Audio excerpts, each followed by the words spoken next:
siyang binabasihan, it's a decision na I will commit myself to you.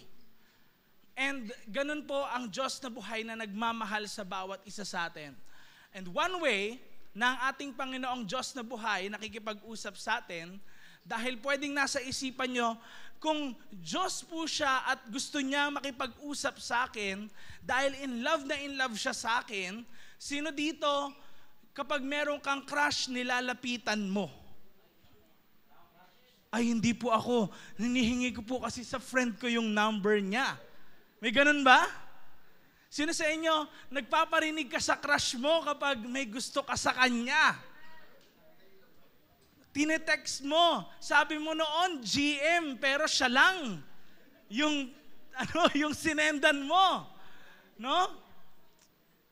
Now, alam niyo po, ang Diyos na buhay sa atin, meron siyang message sa bawat isa sa atin at makikita natin yon sa salita niya. In our Bible. Say it with me, Bible. And yung Bible na ito, it's more than just an instruction or guide natin.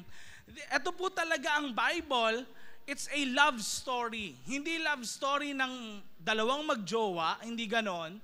It's a love story about God's love para sa bawat isa sa atin. Sabihin mo sa katabi mo, mahal na mahal ka ng Diyos. Kaya, ang ating topic po ngayong hapon na ito, ano yon? Rooted in God's Word. Sabihin nga natin ulit, rooted in God's Word. And dito natin malalaman sa salita ng Diyos na tayo ay talagang mahal na mahal niya. Next slide please. Whether you like it or not, God loves you. Paano po ako naging mahal ng Diyos? Pwedeng masasabi mo, may time po naman na hindi ko nararamdaman yung love ni Lord sa buhay ko. Kasi ganito ko, ganyan, merong mga issue sa buhay ko, ang dami kong kasalanan, baka hindi ako mahal ng Diyos. One thing that we can confirm kapag mahal tayo ay yung nakikipag-communicate sa atin yung mga taong talagang mahal tayo. No, sila yung unang nag-a-approach sa atin, inaabot nila tayo. Ganon din ang Diyos, gustong abutin ang bawat isa sa atin. And syempre, wala siyang ibang gagamitin kung hindi ang kanyang salita. Not all of us dito, yung kinakausap talaga ni Lord na nakikipag-usap siya, naririnig niya yung salita ng Diyos sa buhay niya, hindi lahat po ganon. But for sure, meron tayong magagamit na madadala natin sa buhay natin, yun ay ang salita ng Diyos, the Bible. By the way, ang ibig sabihin po ng Bible, bakit siya tinawag na Bible? Ito po ay compilation ng napakaraming libro. Hindi lang ho isa ang sumulat, napakaraming tao. Sinulat nila yung experience nila with God. And kung sasabihin niyo po, hindi naman po Diyos ang sumulat ng Bible. Of course.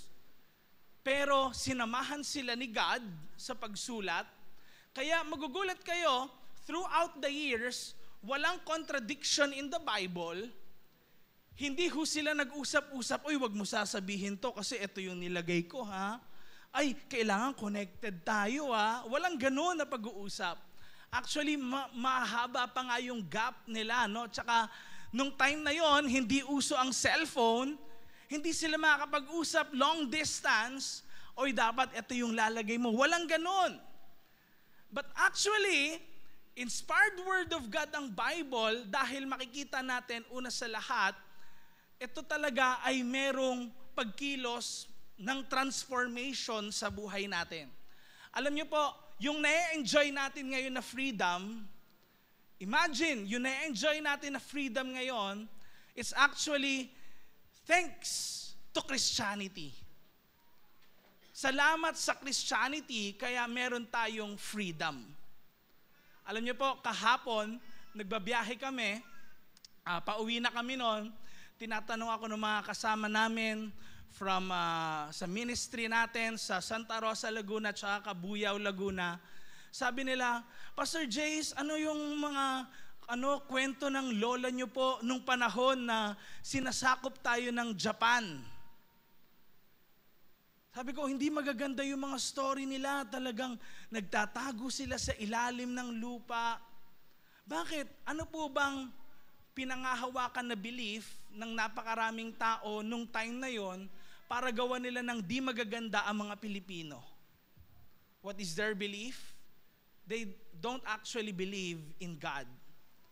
Most religions just want yung sarili yung focus. Ako. But Christianity, ang focus niya is to love others. Huwag kayong magtaka kung bakit ngayon, bakit sa'yo, ang idea mo ngayon, magmahal ng isang tao na hindi ka ibig-ibig, or pwedeng ganito, no? Yung outcast sa bahay, yung black sheep sa bahay, yun yung i-close mo. O kaya, paano yung mga balo, yung mga nawala na ng asawa? Bakit mo sila kailangan mahalin? Bakit yung mga matatanda kailangang igalang? Alam niyo po, wala kayong makikita sa kahit anumang history na may ganun silang klase ng pamumuhay. Kasi yung mga Christians, sila pa nga yung umaaruga noon sa mga balo. Ano yung balo? Mga wala nang asawang lalaki, wala nang asawang babae. And sila yung tinutulungan at that time. It is because the love of God, yun yung nagtatransform sa buhay ng mga tao kaya nagagawang umibig ng iba. Ang sabi po ng Colossians chapter 1 verse 13 to 14, ito ang ginawa ng Diyos sa bawat isa sa atin. Sabay-sabay nga nating basahin. 1, 2, 3, go. Nirescue tayo ng Diyos mula sa kapangyarihan ng kadiliman at dinala niya tayo ng ligtas sa kaharian ng mahal niyang anak. Dahil sa Kanya, kaya tayo pinalaya. Ibig sabihin, napatawad na ang mga kasalanan natin dahil sa dugo niya. Ito yung ginawa ni Jesus sa bawat isa sa atin. Meron siyang ginawang klase ng pag-ibig sa atin. Hindi ito yung nagbigay siya ng regalo na basta-basta na lang binigay sa'yo. Hindi yun ganun lang. It's actually a sacrifice. Makikita mo pag talagang mahal ka, pag willing i-lay down ang kanyang buhay para sa'yo. Sa mga taong inaasahan mo, sa mga taong membro ng family mo, pwedeng malapit ka sa kanila dahil magkadugo kayo, matagal na yung pinagsamahan nyo, pero dito mo makikita yung love if you're willing to sacrifice your life for another. And ang Diyos na buhay, biruin nyo, ang bawat isa sa atin, binigyan niya ng time, siya ay nagkatawang tao, Diyos siya, nagkatawang tao, at nabuhay na tao, siya yung namatay sa cross para maligtas tayo dahil mahal na mahal tayo ng Diyos. Yun ang love ni Lord sa atin. Someone died for you. Sabi mo sa katabi mo, someone died for you. Sa kabila, sabi mo, si Jesus yon. Kaya si Jesus po, yung naging pamamaraan ng Diyos para makipag-communicate talaga sa atin face to face. Hindi naman po ngayon natin kasama si Jesus, yes. Pero napakaraming mga tao yung nakakita sa Kanya, nakasama siya, nag-testify tungkol kay Jesus. Mga apostles niya, mga disciples niya, hundreds of years ago. Kaya hindi lang basta tayo mahal ni God, actually, kino-communicate niya tayo through Jesus Christ. Next slide, please. Si Jesus. Kaya si God nakikipag-usap sa atin. Gusto niyang maramdaman natin yung pag-ibig niya through Jesus Christ. Kaya dapat, ang goal natin ngayon, mga kapatid, ay lumalim tayo sa relationship natin kay Jesus. Amen? Amen? Kailangan lumalim ka sa relationship mo kay Jesus para mas makilala mo si Lord sa buhay mo. Para yung puno, next slide please, mas lalo kang lumalalim, mas lalo kang titibay, mas lalo kang tatatag in your relationship with God. Dahil ang Diyos, next slide please, nagsasalita sa bawat isa sa atin. God speaks to me. Wala pong nag-iibigan na hindi sila nag-uusap. Tama ba? Tama ba? Sino dito kapag may kagalit, nag-uusap pa rin kayo? For sure, yung pinag-uusapan nyo, baka nagsasalitaan na kayo ng di magaganda sa isa't isa. Di ba? Kung ganon. Pero pag ayaw nyo na makausap isa't isa, ano yun? Anong nangyari? Bablock kita sa Facebook. No? Ignore na kita. Mute na kita. Sin lang kita. Tapos pag magre-respond ka ng sorry, anong nalagay mo? K. Di ba? Ganun na lang. But actually, si God pa yung nag-a-approach sa atin. Replyan mo ako. Kasi may message ako sa'yo. And His message is found in the Bible. Kaya kung gusto natin, next slide please, maging rooted, kailangan maging rooted tayo sa salita ng Diyos. Para makilala talaga natin si Jesus sa buhay natin. Tingnan natin ang sabi ng Matthew chapter 4 verse 4. Ito yung time na kung saan si Jesus nag-fasting. Then sabi ni Satan sa kanya, kung ikaw nga ang Diyos, ang anak ng Diyos, gawin mong tinapay ang mga bato. Anong sabi ni Jesus? Matthew chapter 4 verse 4, sinabi sa scripture, hindi lang sa tinapay nabubuhay ang tao, kundi sa bawat salitang nanggagaling sa bibig ng Diyos. Of course, walang masama kung gawin ni Jesus na tinapay ang bato. Tama ba? It is because He is God. Kaya niya namang gawin yon. Pero ang focus ni Satan at that time kay Jesus, mag-focus ka Jesus sa mga physical na bagay. Huwag sa panghabang buhay na mga bagay. Doon ka sa panandalian lang mag-focus. Kaya niya sinabi kay Satan, hindi lang sa tinapay nabubuhay ang tao. Bakit?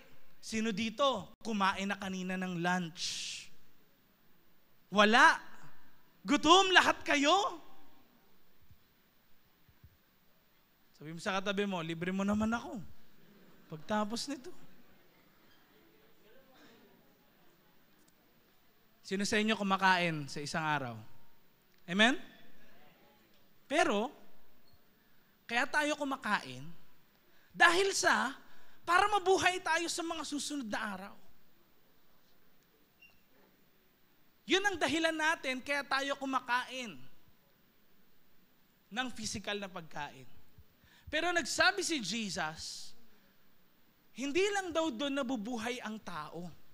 Bakit? Kasi ang physical na katawan, kahit tumanda ka, kumain ka ng kumain, mamamatay at mamamatay ka pa din. Tama ba yun?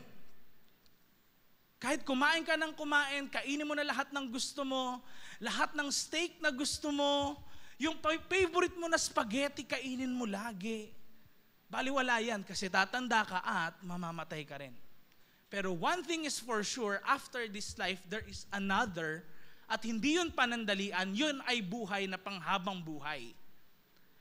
And mabubuhay ka lang ng maayos, matiwasay, sa buhay na yun na susunod, kung ikaw ay may nakain na salita ng Diyos. So, in short, ang physical na pagkain, ito ay nagpupuno sa atin para mabuhay tayo sa physical na buhay.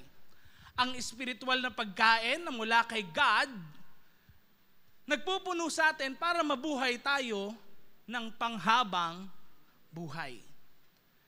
kung paano po ang tubig at ang soft drinks, next slide please, lagi nating naiinom o madalas umiinom tayo. Sino dito mahilig sa soft drinks? Taas kamay. Sige, huwag kayong mahiya. Ayan, no? Okay? Kahit ano pang inom nyo ng soft drinks, ang kailangan ng katawan natin ay, ano nga? Tubig. Di ba? Kahit uminom ka ng soft drinks, kailangan mo pa rin ng tubig. At kung iinom ka ng soft drinks, at puro soft drinks lang yung iinumin mo, ano mangyayari? Magkakasakit ka. Kaya marami ngayon, nadadialysis na yung kidney nila, diabetes ang abot, meron sila mga gallstones. Bakit? Dahil yun na lang ng yun ang iniinom nila, hindi bihira silang uminom ng tubig, ang tubig ang kailangan ng katawan natin. Yun yung kailangan natin para ka mabuhay. And ngayon, para tayo mabuhay, kailangan natin talaga ng salita ng Diyos. Hindi pwedeng ibang bagay. Hindi mo pwedeng ilagay yung pangailangan na yun, na essential talaga, papalitan mo ng iba. Walang batas, pero alam natin na yun yung kailangan ng katawan talaga natin para tayo mabuhay. Walang batas na bawal uminom ng soft drinks at kailangan tubig lang. Hindi, walang ganon, di ba? Pero yun talaga yung the way that God created all of His creation. We need something na essential talaga yun sa atin. At ang essential sa buhay ng isang tao na merong relationship kay God, kailangan na pupuno siya ng spiritual na pagkain. At makukuha lang yon sa salita ng Diyos. Say it with me, Word of God. Nung nagsisearch po ako, saan ba gawa yung Coke? So ako, nag-search ako ganyan, nalaman ko sa YouTube, coca leaves pala galing ang Coke. Nag-search ako ngayon, ano yung coca leaves na yan? Sabi ngayon ni Google, sa deamuseum.gov, search nyo na lang din. Pinrint screen ko lang yan. Sabi, Coca and Cola in the late 1800s.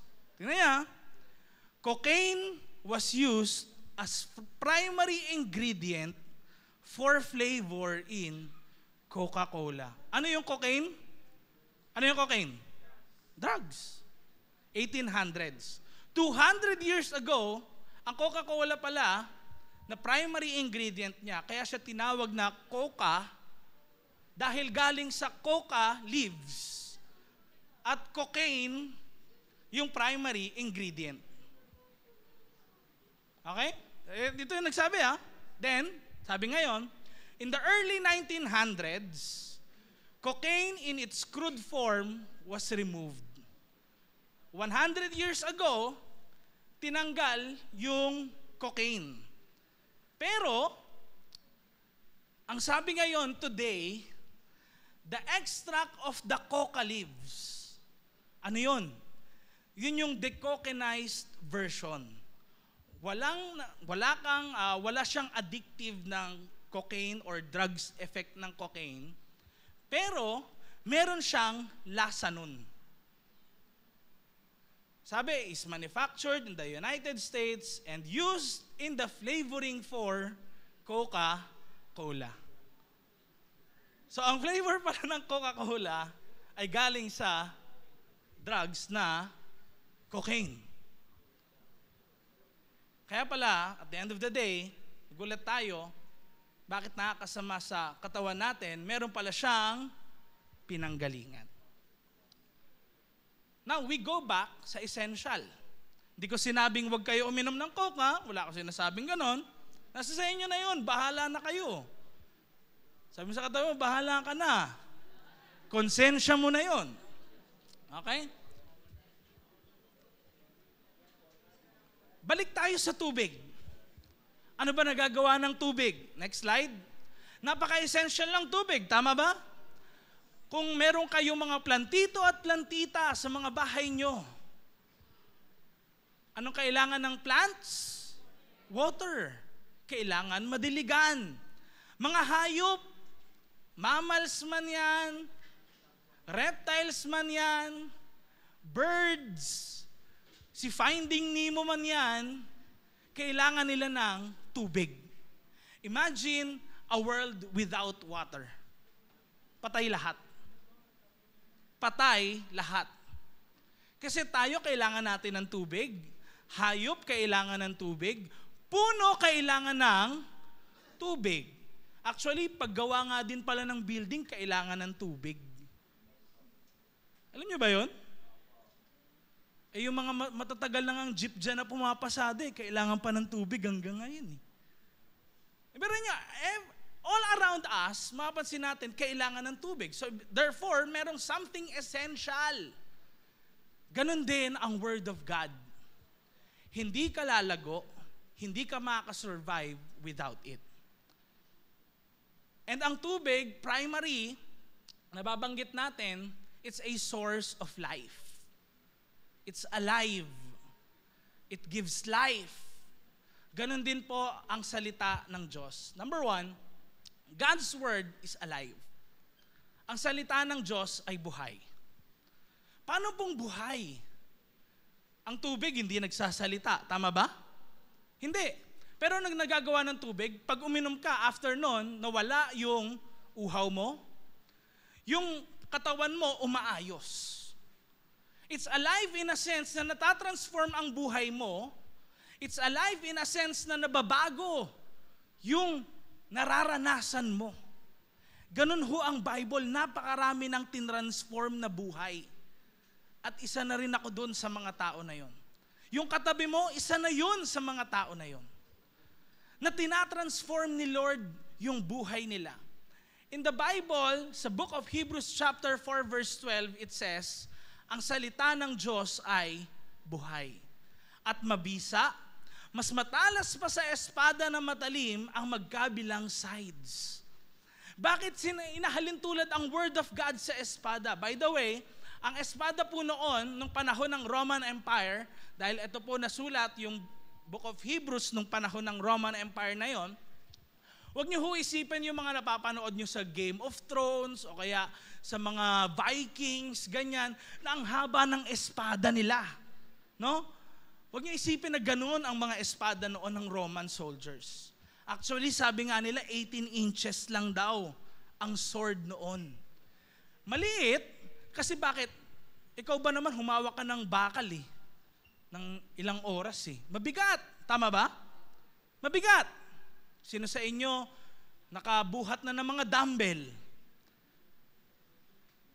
So kung nakabuhat na kayo, alam nyo, talagang hawak-hawak yun.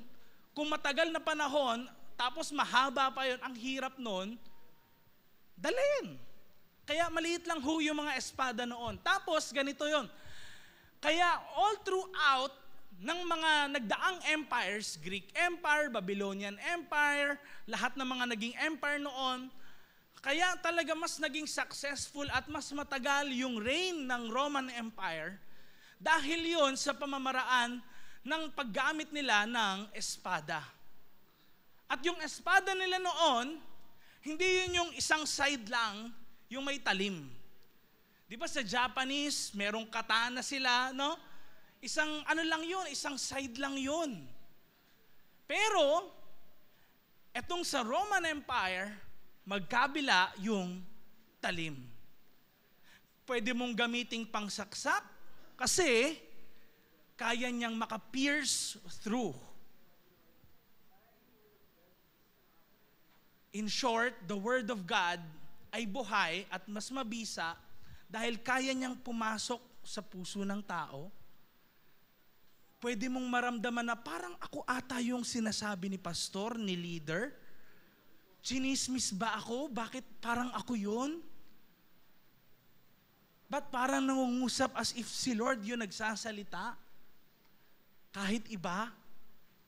It is because the Word of God is like a two-edged sword. Sabi, tumatagos ito sa kaloob-looban, sa kaluluwa at espiritu, sa mga joints at mga buto. Nadja-judge nito ang nasa puso ng tao, ang mga iniisip at mga plano nito. Alam ng Word of God kung ano yung nasa sa puso mo ngayon. Kaya may mga nagsasabi minsan, Pastor, tama po yung preaching nyo sa akin. Talagang parang ako po yung kinakausap. Bakit? At that time, yung word nakapenetrate sa puso mo. Amen? And yun yung kailangan natin. Kasi ito yung truth. Next slide please. God's word isn't just words on a page. Hindi siya yung nakasulat lang dito, na i-print. Alive siya. In a sense, na nararamdaman mo parang ikaw yung kinakausap, parang ako ata to. It's as if, next slide, kung merong nagte-text sa'yo, ikaw talaga yung kinakausap directly, alam mo, siya yun. Parang yan yung nung time, isang testimony ko po isang time na kung saan ang daming nangyayari around me, mabigat yung puso ko ng time na yon during the pandemic, kasi merong mga mahal sa buhay na lumisan na sa mundong ito. May mga nangyayaring hindi magaganda all around. Nagkaroon din ako ng sakit.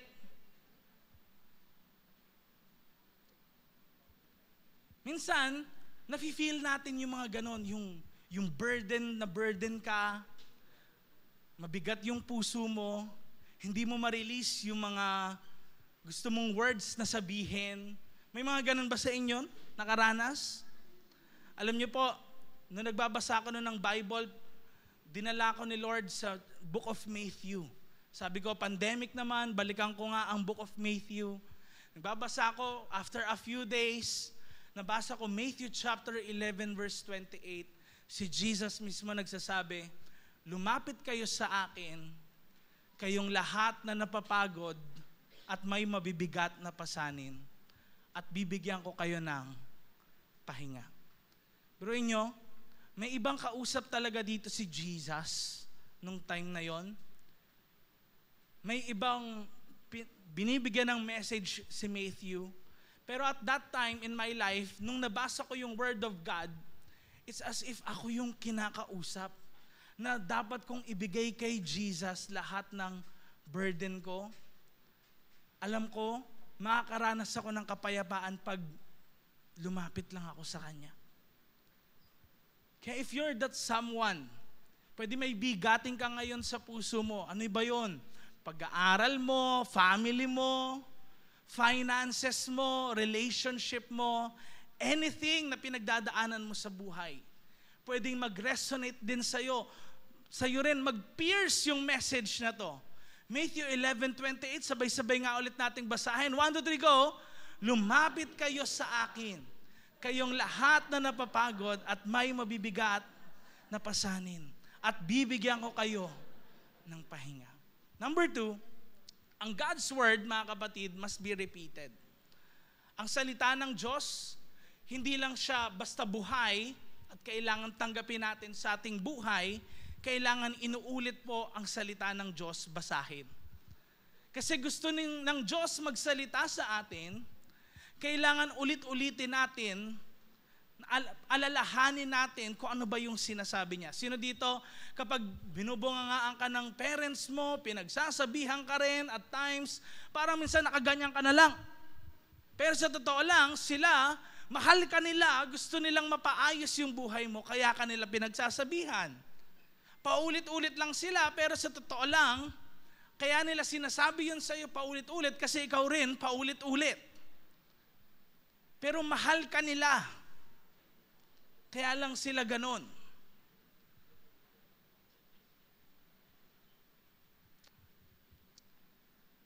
Sabi ng neuroscience, when words or concepts are repeated, the brain reinforces those connections, making the information easier to retrieve in the future. Bakit kailangan paulit-ulit? Parang minsan napansin mo, ay yung example ni Bishop tsaka ni Pastor Jace, parang naulit niya na yan last week ah. Ay parang nung nakaraang buwan, parang yan na rin yun ah. Parang yun ang yun naman yun eh. Bakit yun ang yun? Kasi the words must be repeated para tumanim sa puso natin. Alam niyo po, nung ako ay kinder 2 ata ako noon, tas grade 1, grade 2, pinapasama ako ng ni Rev, no? Ni Pastora Isbel, yung nanay ko po. Sabi niya sa akin, anak, sumali ka dun sa mga speech contest. Alam niyo ba yun? Yung mga tumutula, ganyan, ano? Sino sa inyo alam yung all things bright and beautiful? Alam niyo yun? The Lord God made them all. Diba? Ganyan yung ano niya, no? Ay yung ano, alam niyo yung dalang hitang makatas galing sa Batangas. Alam niyo yun? Hindi niyo alam? Alam niyo yun, TikTok na lang, gano'n na lang eh. Noong time na yon, hindi pa uso yung mga cellphone recorder, ganyan. Alam niyo ginagawa ng mother ko noon, sa bahay meron kaming cassette. Sino dito naabutan yung cassette? Taas nga kamay, mga nakaabot na cassette. Ayan, no? Nung time na yon, may recorder yung cassette. Alam niyo yung cassette, di ba? Yung may tape na ganon, umiikot yung nandoon sa loob. Tapos pag pinlay mo, no, nandoon, naririnig mo. Ang ginagawa nun, ng mama ko, sabi niya, anak, ito, pakinggan mo ng pakinggan para maalala mo. So, yung cassette noon, ginawa niya, ni-record niya, ganyan.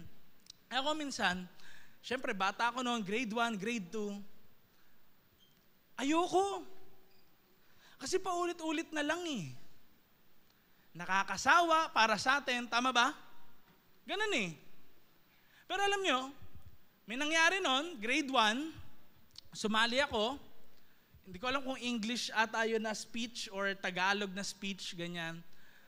Alam nyo, nasa unahan na ako, ang nabanggit ko lang yung unang stanza. Tapos nakalimutan ko na lahat. Napahiya ako noon, grade 1 ako Hindi ko na alam, nakaganon lang ako. Tapos for ilang minutes, na blanco ako, nakatingin lahat sa akin kung paano nakatingin kayo sa akin ngayon. Hindi ko na alam sasabihin ko noon. Pero nung time na yon, doon ko nalaman, teka, may mali ako. Kailangan pala sinunod ko yung nanay ko. Kailangan pala yung suggestion niya na yun na ulit-ulitin ko pakinggan, ginawa ko. Grade 3 na ako, nanalo na ako. Meron akong gold medal dun sa contest namin na yun. Kasi sinunod ko na. Doon kasi tumatanim when we repeat something. How much more kung Word of God? Amen? Amen? Kaso minsan iba yung tumatanim sa isipan natin eh. Iba yung tumatanim sa isipan natin madalas.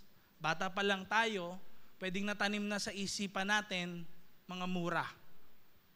Kaya ka naging palamura, hindi yun naman yung galing na sa'yo talaga eh. Narinig mo sa iba, dahil naririnig mo sa nanay mo, sa tatay mo, kapatid mo, sa lahat, natanggap mo na, ngayon pagka nagsasalita ka na ngayon, puro ganun na yung nababanggit mo. Dahil bakit? Yun yung na-feed sa'yo ng paulit-ulit. Bakit meron ka mga expressions ngayon? Bakit may mga expressions kang ganyan? Kasi yun yung napanood mo, napakinggan mo, pumapasok yun sa iyo eh. How much more kung ang pakinggan mo, ang uulit-ulitin mong basahin ang Word of God. Amen? Sabi ng Psalm chapter 1 verse 1-3. Sabay-sabay nga natin ito basahin. 1-3, go. Binibless ang taong ayaw sa advice ng masasama. Hindi sumusunod sa example ng mga makasalanan at hindi nakikijoin sa mga nanlalait sa Diyos. Instead, masaya siya pag sinusunod niya ang batas ni Lord. sa umaga at gabi, inaaral niya yon. Take note yung sa umaga at gabi, inaaral niya yon. Paano po yun, Pastor? Hindi po ako makapagbasa ng Bible sa umaga. Ang aga-aga po kasi ng alis ko, papunta sa work, papunta sa school, 6 a.m. po, dapat nandun na ako, 7 a.m. Minsan nagigising ako 4 a.m. Okay, teka. Gawin mo ng madalas. Dun sa oras na available ka. Make time for it. Kung sa gabi, basa lang ng 15 minutes, ang dami mo nang nabasa eh.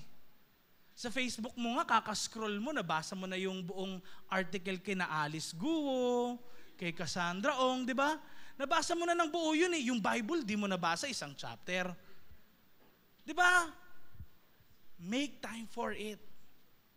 Not necessarily umaga at gabi. Ibig sabihin lang yan, it's actually an expression ng mga Israelite na umaga at gabi, hindi talaga yun umaga at gabi. Expression po nila yan na madalas. Lagi. As much as possible na magagawa mo. Kaya verse 3, anong sabi? Sabay-sabay nating basahin. 1, 2, 3, go. Para siyang punong nakatanim sa tabi ng batis, namumunga ng sakto sa panahon, hindi natutuyo ang dahon, lahat ng ginagawa niya, ano daw? Successful talaga. Paano nagiging successful? It is because may principle siya in the Bible na sinusundan niya sa kanyang buhay. Tayo kasi, ewan ko kung naranasan nyo, o baka gusto nyong maranasan, na pag tinext ka ng I love you, next slide please, I love youhin mo rin ulit. Tapos, matatapos ang buong araw, I love youhan lang kayo ng I love youhan. Paulit ng paulit-ulit, ganyan. Inabot ka ng 2 a.m., kaka-text mo. Next slide, tapos nakatulog na. Yari ka. No? Bakit may ganyan tayo mga experiences in life? Lalo sa mga taong close sa atin, mahal natin. Ba't may mga ganyan tayong experiences? Dahil yung communication nag-a-assure sa atin na tayo talaga ay mahal. Tayo talaga ay binibigyan ng attention. Sino sa inyo dito, mga may asawa na, may girlfriend, boyfriend, kapag sinabing, mahal mo ba talaga ako? Oo, mahal kita. Ako lang? Oo, ikaw lang. Talaga? Oo nga. Ang kulit. Nagsasabi kang ganon. Pwedeng may ganon, di ba? Bakit? Kasi it assures us. Ganon din ang Bible, mga kapatid. Huwag kayong magtaka bakit 4 po ang gospel book sa Bible. May Matthew, may Mark, may Luke, may John. Iba't ibang tao na nagsulat, iba't ibang perspective nila nung panahon na yon, iba't ibang pamamaraan kung paano na-encounter ni Lord, na-encounter ng mga tao si Lord sa buhay nila. Amen? Amen? Kaya, fun fact, kung ikaw ay in love sa isang tao, o kaya mahal mo yung tao as a friend, family member, meron kayong family na group chat, doon kayo hanggang 3 a.m. ng madaling araw, nag-uusap, nagkukwentuhan, nagkukulitan. Ba't may mga ganon? Ibig sabihin, mahal nyo ang isa't isa dahil nag-uusap-usap kayo lagi. Tingnan nyo ang family na hindi healthy. Hindi yun nag-uusap lagi. Hindi yun nag-uusap lagi. Alam niyo yun? Alam niyo yun? Tama ba? Tama ba? Pag nagalit na si nanay, galit din lahat. Di ba? Pag sumigaw si ate, sisigaw din si bunso. Bakit? Kasi madalas, ang communication, away, hindi tamang communication. And that is why, dito natin malalaman, kung meron kang malalim na relationship with God, you read the Bible a lot. If you want to really get close to God, gusto mong mapalapit lalo kay God, read the Bible. Read the Bible. Sabi mo sa katabi mo, read the Bible. Yun yung simulan mo. Amen? Hindi ka mapapalapit kay God kung basta umating ka lang ng church. Kailangan makausap mo siya. Kailangan marinig mo, mabasa mo yung mensahe niya para sa iyo. Ulit-ulitin mo, wag lang isang beses. Kasi yung mga favorite athletes nga natin, next slide, di ba?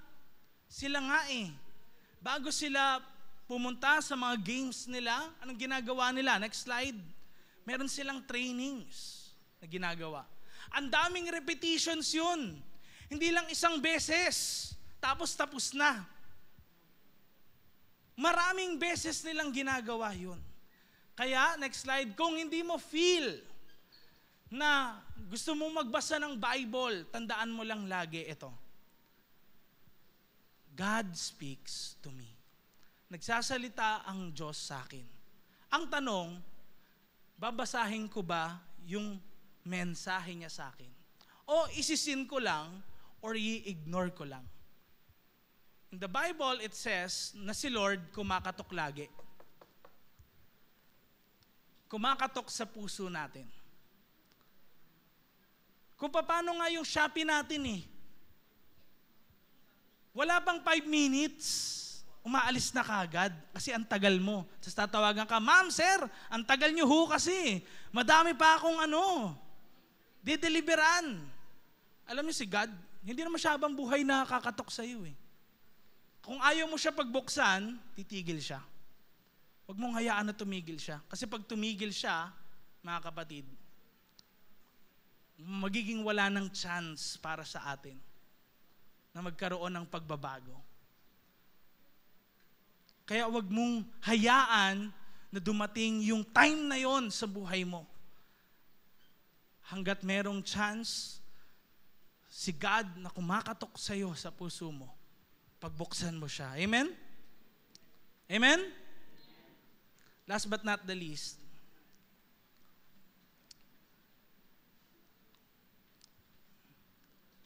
next slide na natin, dun sa number 3. Hindi, yung sa number 3. Okay. Sabay-sabay nating basahin. 1, 2, 3, go. God's word must be applied because God speaks to me. Ang salita ng Diyos kailangan ma-apply natin kasi nagsasalita siya sa atin. Gulat ka kung bakit sabi ng nanay mo, umalis lang siya, sabi niya, anak, pagbalik ko kailangan nalinis mo na to, nagawa mo na yan. Sabi ng nanay mo sa'yo, pagbalik mo, di mo ginawa, nagsi-cellphone ka pa rin. Nagra-rank game ka pa rin. Yari ka na, kapatid, di ba? Ano nangyari? Sisigawan ka na ngayon, raratrating ka na ng nanay mo. Dahil bakit? Hindi mo ginawa yung sinabi niya. Hindi ibig sabihin, di ka mahal ng nanay mo kung pinagalitan ka. Kung hindi mo kasi ina-apply yung sinasabi niya. Kung ang Diyos ay tatay natin, magulang natin siya, sundin natin ang tatay natin. Amen? Sabi ng James chapter 1 verse 22, sabay-sabay nating basahin, 1, 2, 3, go. Gawin nyo yung sinasabi ng salita ng Diyos. Kung pinapakinggan nyo lang yon, ano daw? Niloloko nyo lang ang mga sarili nyo. Kung pinapakinggan lang, tas wala kang ginagawa, niloloko mo lang sarili mo. Kasi kailangan ina-apply, ginagawa ang napapakinggan. Amen? Kasi application, mga kapatid, yung pag-a-apply natin, next slide, brings transformation. Pag ginawa natin ang isang bagay, hindi lang basta alam natin, marami kang ang alam. paano kumita ng pera, hindi mo namang ginagawa. Bali, wala.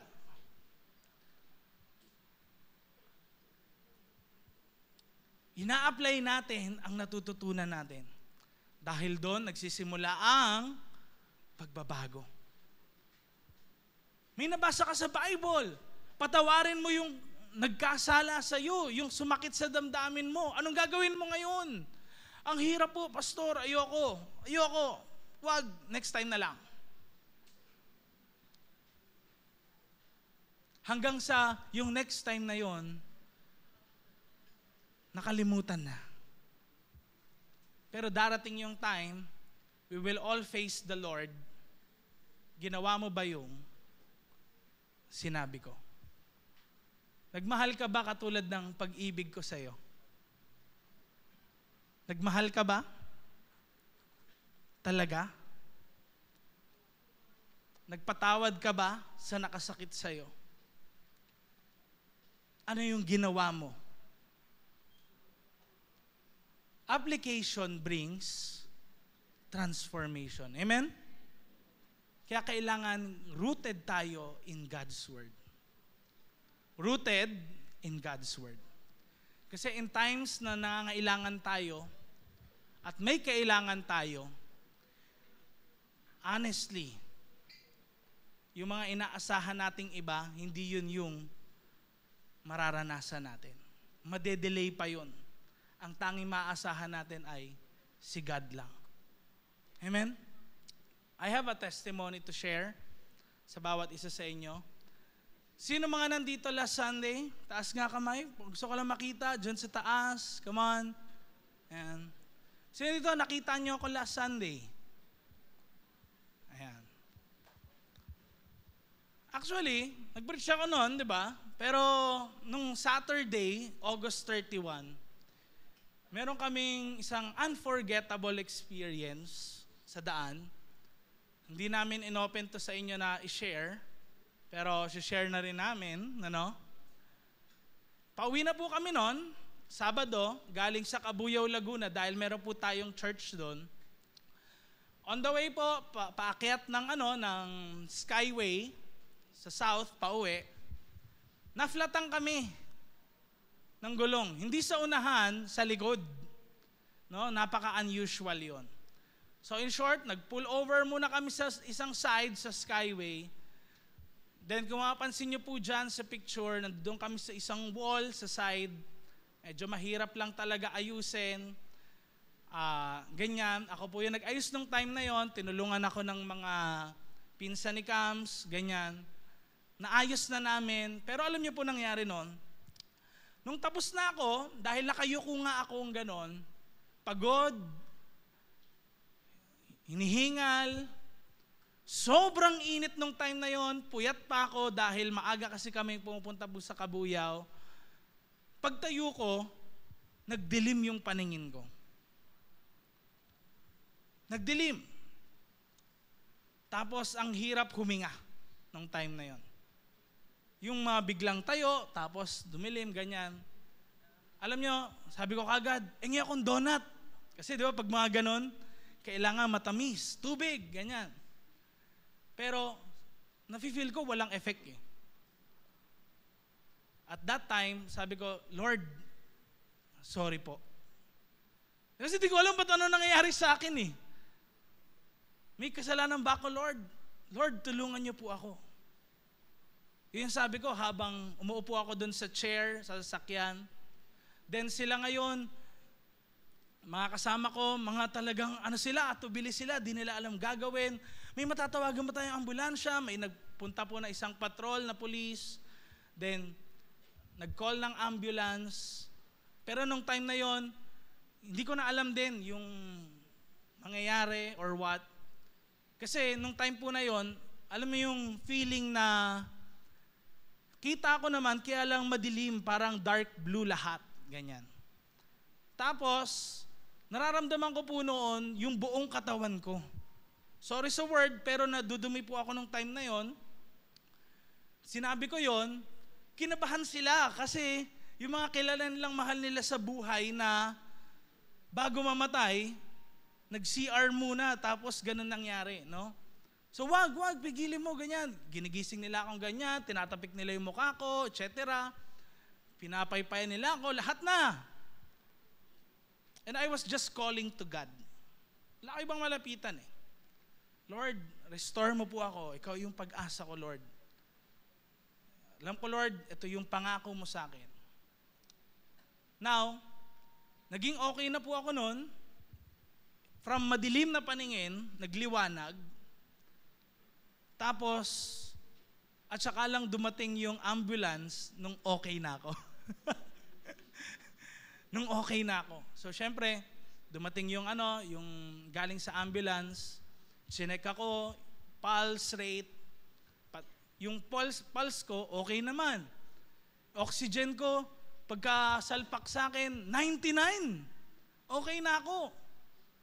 Then, BP ko, medyo lang mataas nung time na yon. Galing talaga kasi sa pagod. Of course, pag nandoon tayo sa isang situation na ganon, saan tayo tatawag? And many times, pwedeng may mga ganong nangyari na situation sa atin. Naging vulnerable nga, no, yung girlfriend ko noon, sabi niya, natatakot ako kasi nung time na yon, marami na akong mahal sa buhay na nakaranas din ng ganon. Pero, di ba nagpe-pray tayo? Sino dito nagpe-pray? No? Pero at times, di ba may time na hindi naman sinasagot ni Lord prayer natin? Di ba yung parang, kaya namang gawin ni Lord to eh, ba't hindi siya kumilos? Pero nung time na yun, siya nagsabi rin, in Jesus' name. Magkaroon ng healing. Ako rin, tumatawag ako kay Jesus nung time na yun kahit gano'n nararamdaman ko. But, kumilos si Lord. And His word is true. Sabi ko nga, naalala ko yun, alam ko nasa Book of Psalm yun eh, na kailangan tumawag tayo kay Lord. Then, sinearch ko, sabi ko, saan nga yun? Sa Book of Psalm yun. Kita ko Psalm chapter 50, verse 15. Pag meron, ano sabi? Sabay-sabay nga nating basahin yan. 1, 2, 3, go. Pag meron kayong problema, tumawag kayo sa akin, isi-save ko kayo, at ako'y inyong pupurihin. Kaya nung talagang nangyari yon, Lord, wala kaming ibang pinupuri kundi ikaw lang. Amen? Amen? Kasi yun yung mga di mo inaasahan eh. Ng mga times in our life. Siguro kung dadaan tayo sa mga ganong situation in our life, perhaps parang mawalan tayo ng hope, ng faith in the Lord. Pero what made us grounded na tumawag pa rin kay Lord even in the toughest of times is His Word alone. Amen? His Word. Kaya kung dumadaan ka in your toughest of trials na nararanasan mo sa buhay mo, tandaan mo lagi, go back to the Word of God. It will sustain you. Yun yung magpapalakas sa iyo. Yun yung talagang aayusin nun yung buhay mo. At pagtitiwalain ka sa Kanya lamang. Kaya, praise God, siyempre, maglalaboratory ako, but still, wala kami nagastos sa ambulance nung time na yon. Di ako na emergency. Sabi rin nung nag-check sa akin, may may manhid po ba sa inyo? Wala eh. I really feel alive nung time na yon. No, and still God made something great noon. Talagang gumawa siya ng miracle sa buhay ko. I believe ganun din si Lord sa inyo. He will do another miracle, pwedeng in some other way. Amen? Kikilos siya sa buhay ng bawat isa sa atin. Review nga tayo. God's word is number 1, it's alive, must be repeated, and must be applied. Kasi ang Diyos nagsasalita sa bawat isa sa atin. And pwedeng nararanasan mo ngayon, the Lord is speaking to you. Kaya ano po bang gagawin ko? What should I do po, Pastor? Next slide natin, please. What should I do po, Pastor? Number 1, gawin mo, invest. Buy a Bible. Ay, meron po akong Bible sa cellphone ko. Yes, pero pag may nag-text sa'yo, pipindutin mo yung nag-text, makakalimutan mo na magbasa ng Bible. It's better really to buy a Bible. Tigilan mo lang yung konting pagmimilti-milti mo. Approach nyo si Ate Cams nyo sa PBS. At saka si Ronalyn. Ayan si Ronalyn. Ayan Sabi niya, pabili po ako sa PBS po ng Bible. Amen? Buy a Bible. Invest. Bakit? Yan yung makakatulong sa'yo. Next slide. Plan and make time for it. Kung ikaw nga nagsasabi, magluluto ako 7 o'clock, magagawin ko to. Gawin mo rin yon. Magbabasa ako ng Bible, ganitong oras. Amen? Amen? Pangatlo, read the Bible. Kung di mo pa nababasa, mag-start ka sa John. Book of John, simulan mo. After nun, pwede mo na simulan sa Genesis. Or Book of Matthew, nasa sayo. But start in the Book of John. Makikita mo na si Lord kumikilos sa buhay mo. Amen? Tayo tayong lahat.